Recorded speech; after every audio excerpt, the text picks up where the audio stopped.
I was afraid you'd misunderstand about that. Oh, what's to misunderstand? A man's wife spends 5 years on an island with a strange man. Would you like it any better if I knew him? And it slips her mind? Can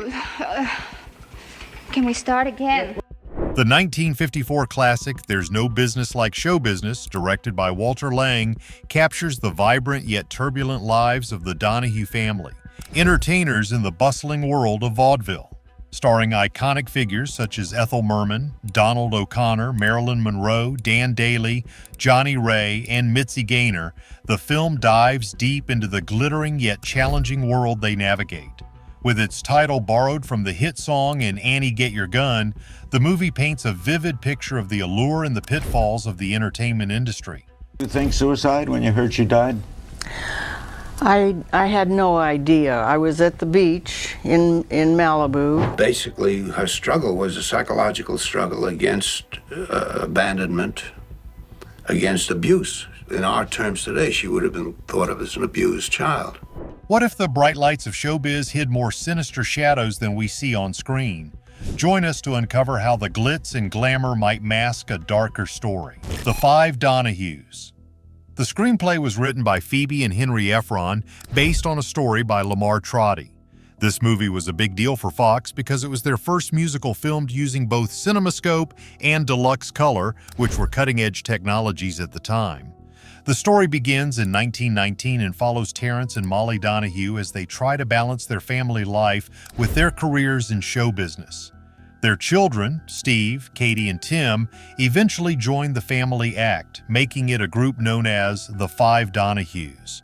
The family enjoys success, but as the children grow up, they start to follow their own paths. Good evening, sir. Welcome to Gallagher's Golden Pheasant Room. Check your hat, sir. Steve decides to pursue a religious life and become a priest. Tim, on the other hand, falls in love with another performer, Vicky Parker. However, things don't go smoothly for Tim and Vicky, leading to Tim leaving the act. The family loses touch with him and is unable to find him, which adds a layer of tension and worry. Meanwhile, Katie's life takes a happier turn as she marries Charlie Gibbs, a well-known lyricist. Their wedding is officiated by her brother Steve, who has now become a priest. Although the family act falls apart for a while, they come back together dramatically during a charity event at the famous Hippodrome Theater in New York. Molly performs the emotional title song in front of a full audience, and to everyone's surprise, Steve and Tim, now dressed in a sailor's uniform, appear on stage with Vicky, reuniting the family for a big, heartwarming finale. But the movie's story isn't just about what happens on screen. Behind the scenes, Marilyn Monroe faced some tough challenges. She was suspended by 20th Century Fox because she had turned down a role. During this time, she also married Joe DiMaggio and went on a tour to entertain American troops in Korea. After she returned, the studio lifted her suspension and cast her in this film as a sort of compromise for her earlier decision. They also promised her a better role in The 7-Year Itch and a raise in salary. Ethel Merman, a Broadway legend who originally sang the title song in Annie Get Your Gun in 1946, performed it again in this movie, further cementing her iconic status. To help promote the film, Marilyn Monroe famously wore a black polka dot swimsuit, which later sold for a significant amount of money at an auction in 1991. However, Monroe's performance in the film received mixed reviews.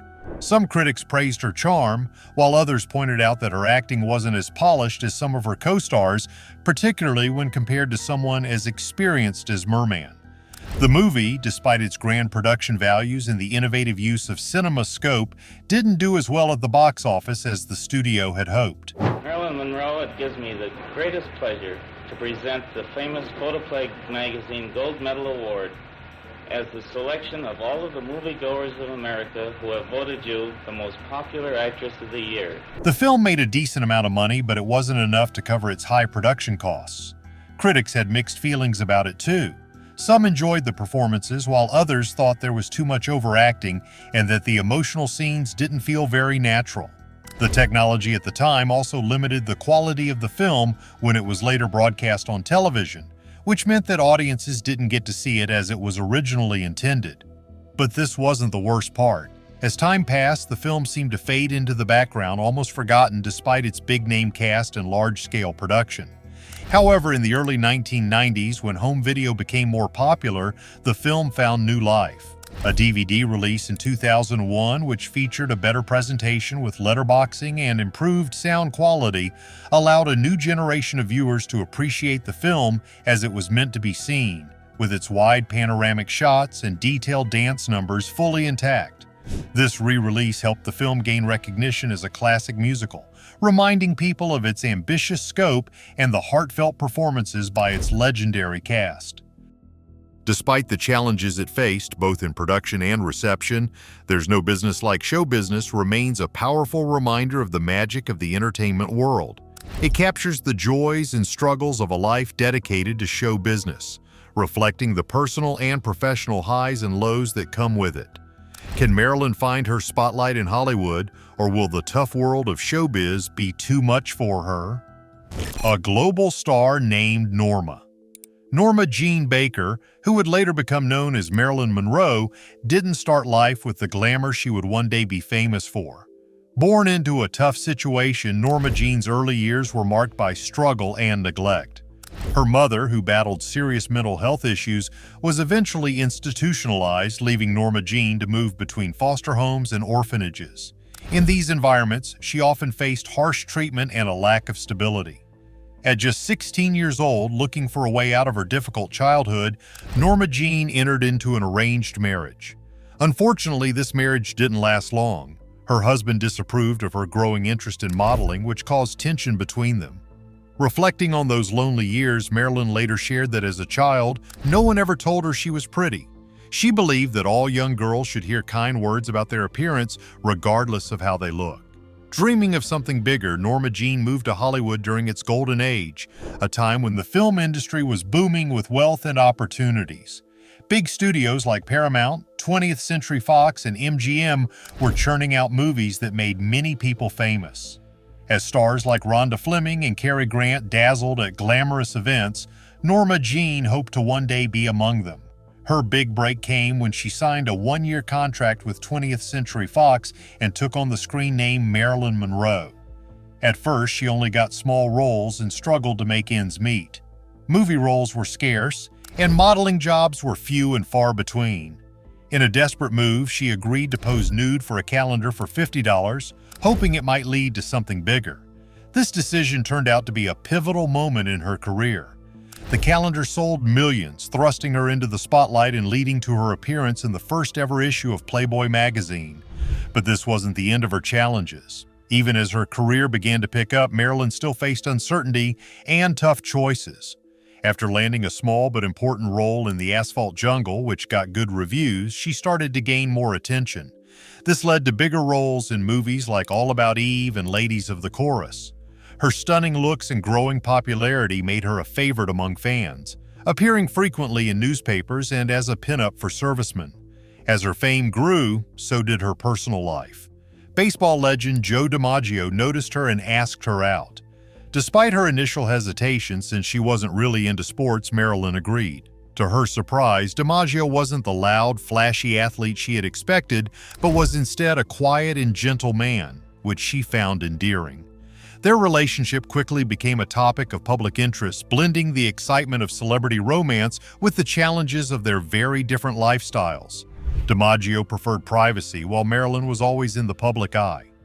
Marilyn's career hit new heights with the success of movies like Gentlemen Prefer Blondes.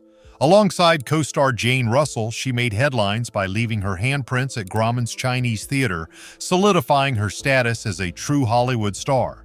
However, beneath the surface, Marilyn struggled with severe self-doubt about her acting abilities.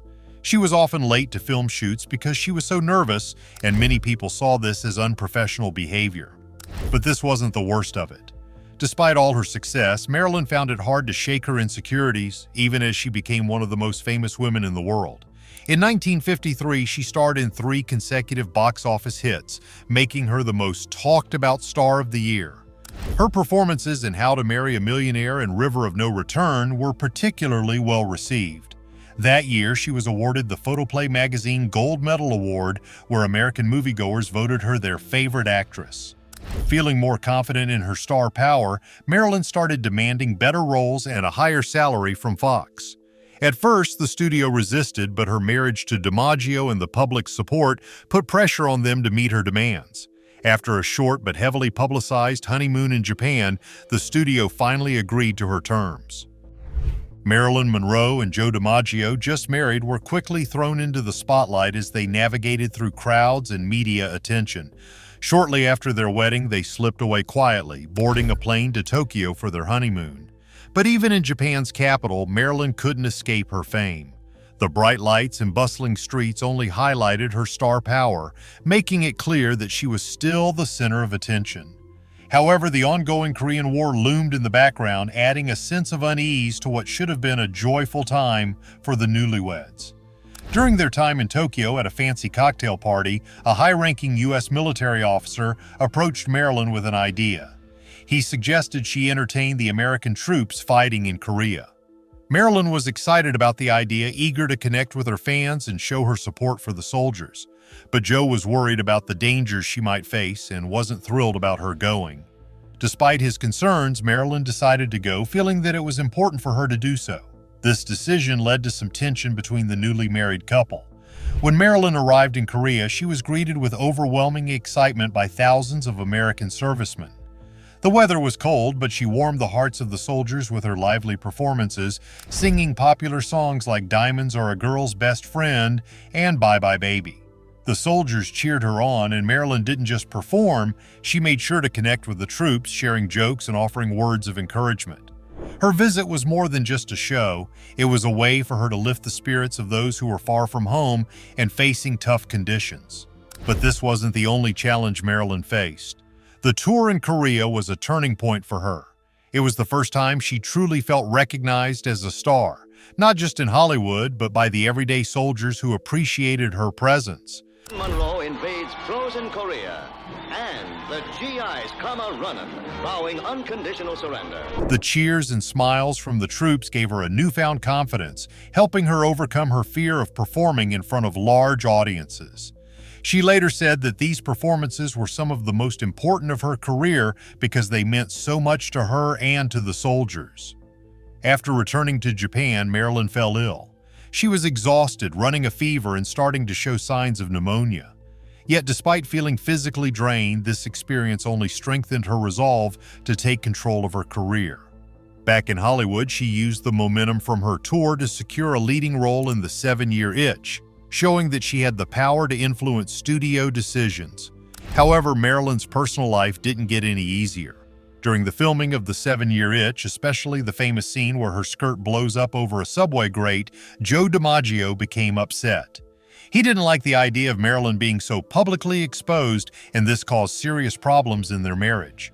The tension from this incident contributed to their eventual divorce. Marilyn began to reflect more deeply on her role as a wife and how it conflicted with her growing fame, leading to feelings of loneliness despite her success. But this wasn't the end of her journey. Marilyn's career continued to rise, even as her personal life grew more complicated. She moved to New York, determined to become a more serious actress. She began studying acting and eventually started her own production company, a bold move that allowed her to take on more meaningful and challenging roles. She also renegotiated her contract with Fox, winning better pay, more control over her projects, and the freedom to work with other producers. Marilyn's determination to control her career led her to new opportunities and new relationships. She married playwright Arthur Miller and traveled to London to work on The Prince and The Showgirl with Sir Laurence Olivier. Although she faced challenges on set, including Olivier's frustration with her lack of punctuality, Marilyn remained a respected and fascinating figure in the entertainment world. Will Marilyn's personal troubles take over, or can she keep shining through the tough times? From royal praise to private pain. Marilyn Monroe's life was filled with both glamorous moments and deep personal pain. One of her proudest public moments came when she was praised by Queen Elizabeth for her graceful curtsy during a grand event. This was a high point in her career, especially after her successful role in The Prince and The Showgirl. However, this joy was quickly overshadowed by a personal tragedy. Shortly after filming, Marilyn experienced her first miscarriage, a heartbreaking event that deepened her dependence on her husband, Arthur Miller. This loss strained their marriage and added to her growing emotional struggles. Marilyn had always dreamed of becoming a mother. She often talked about wanting to care for children, both her own and adopted. These tender dreams stood in stark contrast to the glamorous image the public saw. 2 years later, Marilyn returned to Hollywood to work on Some Like It Hot, a film that would become one of her most beloved. But her health was deteriorating. She was increasingly dependent on drugs and alcohol, which caused numerous delays during filming. Despite these challenges, the movie was a huge success, both critically and financially. But this wasn't the worst part. Tragically, after the film was completed, Marilyn suffered another miscarriage. The emotional toll of this second loss was profound. Around the same time, Arthur Miller was working on a script for The Misfits, a film intended to showcase Marilyn's acting talents. However, before she could start on this project, she had to fulfill her contract with 20th Century Fox by starring in a musical comedy called Let's Make Love. Still grieving her recent miscarriage, Marilyn wasn't fully invested in this role, and her strained relationship with Miller affected her performance. The film didn't do well, both critically and at the box office. When Marilyn finally began working on The Misfits, she was excited to work alongside Clark Gable, an actor she had admired since childhood. She had even fantasized about him as a father figure. Despite her admiration, the production was difficult for Marilyn. Her health continued to decline, and her frequent delays on set frustrated Gable, who, though patient with her in person, was privately upset by the disruptions. The film itself received mixed reviews and wasn't a box office hit, adding to Marilyn's growing list of disappointments. But the challenges didn't end there. After filming The Misfits, Clark Gable suffered a severe heart attack, passing away just days later. His widow, Kay, partly blamed the stress of working with Marilyn for his death. This accusation plunged Marilyn into a deep depression. She felt immense guilt, fearing that she had played a role in the death of a man she had admired so deeply. Monroe has suffered from psychiatric disturbance for a long time. In this dark period, Joe DiMaggio, Marilyn's former husband, re-entered her life, offering her comfort and support. Despite their past, he remained one of the few people Marilyn could rely on. As her mental health worsened, she was admitted to the Payne Whitney Clinic, a psychiatric hospital that she found unbearable. DiMaggio stepped in to have her transferred to a different facility, where she stayed for 3 weeks. When she was finally released, the press was relentless, bombarding her with questions and making an already difficult time even harder. Marilyn's physical health was also in decline. She underwent surgery for her gallbladder and struggled with other serious health issues, including an ulcerated colon. By 1961, her health was so poor that she couldn't work for a time. Despite these setbacks, she returned to 20th Century Fox to start filming Something's Got to Give. But her illnesses continued to disrupt production, and the studio had to adjust the shooting schedule to accommodate her condition.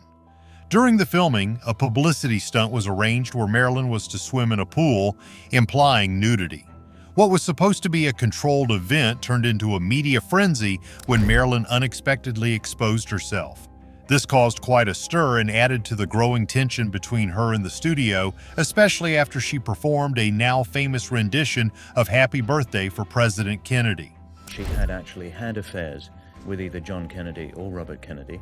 Rumors of affairs with both John and Robert Kennedy were swirling, further complicating her relationship with the studio. Eventually, Marilyn was fired from Something's Got to Give, which was a devastating blow for her. She felt increasingly isolated and desperate, reaching out repeatedly to Robert Kennedy without success. Her emotional state grew more unstable, leading to a tragic end. On August 4, 1962, after a day of troubled phone calls to friends, Marilyn Monroe was found dead in her home, a phone still in her hand. Her great enemy was sleeplessness. Only God knows why she feared it so much. Perhaps it was simply that not to sleep meant losing her beauty, but I'm inclined to think that there was more to it than that. It appeared she had overdosed on sleeping pills, though speculation about the circumstances of her death, including theories of foul play, has persisted. Her funeral, arranged by DiMaggio, was a small, private affair, a stark contrast to the larger-than-life image she had cultivated in Hollywood. Marilyn Monroe's life was a mix of incredible successes and profound tragedies. She became a symbol of both the dazzling allure and the deep loneliness that often accompanies fame. Despite her struggles, she remains one of the most iconic figures in American entertainment history, remembered not only for her beauty but also for the vulnerability she faced behind the scenes. What do you think truly led to Marilyn Monroe's tragic end? Her personal struggles, industry pressures, or external influences? Like, comment, and subscribe to join the discussion on this enduring mystery.